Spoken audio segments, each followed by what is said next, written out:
Is there anything that you really would like to achieve, which you think is going to be impossible? Impossible is a strong word. You don't like that word? Well, it's a strong word. I mean, I sort of approach things from a physics standpoint, and the word impossible is, more or less banned in physics. Make sure you have a good pain tolerance. There's a friend of mine who has a phrase for starting a company, is that it's like eating glass and staring into the abyss. And for those who have started companies know what I mean. It's pretty hard.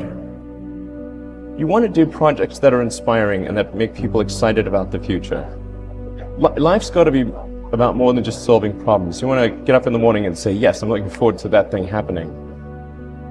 Is that how you see the world? Do you see the things that don't work and can be made better? No. I don't sort of look at things and say, okay, what's the rank ordered business opportunity from a financial standpoint or anything like that. It's really just like there's some things that don't seem to be working that are important for for our life and for the future to be good. We don't think too much about what competitors are doing. Yeah. Just because I think it's important to be just focused on making the best possible products. It's sort of maybe analogous to what they say about if you're in a race. Yeah. Don't worry about what the other runners are doing. Yeah. Just run. I think history fundamentally bifurcates in one of two directions. Either we are a multi-planet species and out there exploring the stars, or we are a single planet species waiting around for some eventual extinction event. You have to be prepared to live on next to nothing. I mean, when I started my first company, I had a few $1,000s.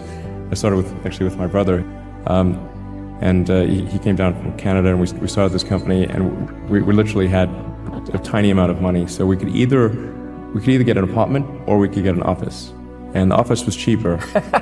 So we got the office, and then we had sort of these futons that would be couches by day, and we'd have meetings, and then they'd turn into beds at night, and we'd shower at the YMCA down the road.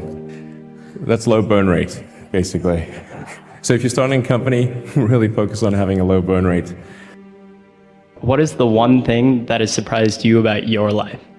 Oh, one thing, wow. Well, I'm surprised by the whole thing, honestly. I certainly didn't expect for any of these things to happen, honestly. I just knew I wanted to be involved in technology, and in fact, the only reason I started a company back in '95, an internet company, was because I couldn't get it. There were only a few internet companies, and I couldn't get a job at any of them. So I tried to get a job at Netscape, and sent my resume in, and I tried hanging out in the lobby, but I was too shy to talk to anyone. And then I was like, okay, well, I guess I'll have to start a company because I can't get a job anywhere.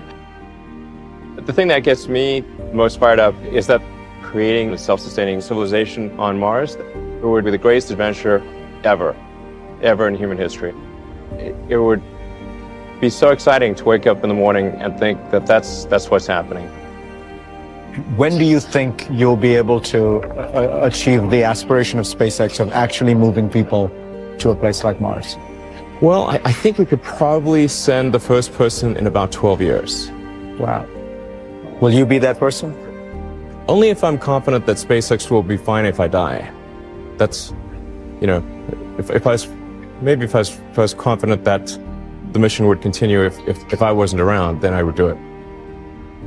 It's kind of amazing that this window of opportunity is open for life to go beyond Earth. And we just don't know how long that window is going to be open. But I'm surprised that one topic seems not to be too fascinating for you, and that is the project of longevity and increased lifespan significantly. Why are you not passionate about that? You're not personally interested in living longer? I mean, I don't think we should try to have people live for a very long time. It would cause ossification of society, because the truth is, most people don't change their mind; they just die. And so, if they don't die, they will be stuck with old ideas, and society won't advance. I think it's also important to reason from first principles rather than by analogy. So the normal way that we conduct our lives is we reason by analogy. We're doing this because it's like something else that was done, or it's like what other people are doing, and it's kind of mentally easier to reason by analogy rather than from first principles. But by first principles is kind of a physics way of looking at the world, and what that really means is you kind of boil things down to the most fundamental truths and say, okay, what are we sure is true, or as sure as possible is true, and then reason up from there. That takes a lot more mental energy. Somebody could say, in fact people do, that battery packs are really expensive and that's just the way they'll always be, because that's the way they've been in the past. You're like, well, no, that's pretty dumb, because if you applied that reasoning to anything new, then you wouldn't be able to ever get to that new thing. Like you can't say, oh, well, nobody wants a car because horses are great and we're used to them and they can eat grass and there's lots of grass all over the place, and there's no gasoline that people can buy, so people are never gonna get cars. Right. But people did say that. I think try to get a useful product demonstration as soon as possible, even if it's just completely jury-rigged, so people can get an idea of what your product's like or service, or whatever the case may be. That they need to really feel it. Everything looks great on PowerPoint. Everything works on PowerPoint. But if you can actually get a sample or a demo or something, that really makes a difference. In fact, that was key to us getting the initial Daimler contract. What makes you happy? Well, I think if things are going well with family and things are going well at work, then I'm happy. Okay. If either one of them is not going well, then I'm, either half unhappy or completely unhappy. But that's I think that's generally true. If things are going well on personal life and work life, then one is happy.